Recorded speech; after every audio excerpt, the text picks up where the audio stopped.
What is going on, guys? So I got a quick video and it's to fix this error. Microsoft has blocked macros from running because the source of this file is untrusted. So this is a selection that we have to make when we right click the file. It's pretty quick.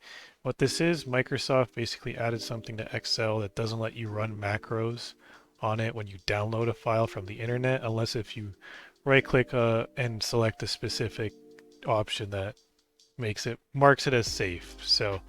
But before we do that, I want to make sure that we have macros enabled on Excel, because even if we fix that setting, it's not going to work if we don't have macros enabled. So just go to File, then go to Options, then go to Trust Center Settings, and then go to Macro Settings, and make sure Enable VBA Macros is selected here.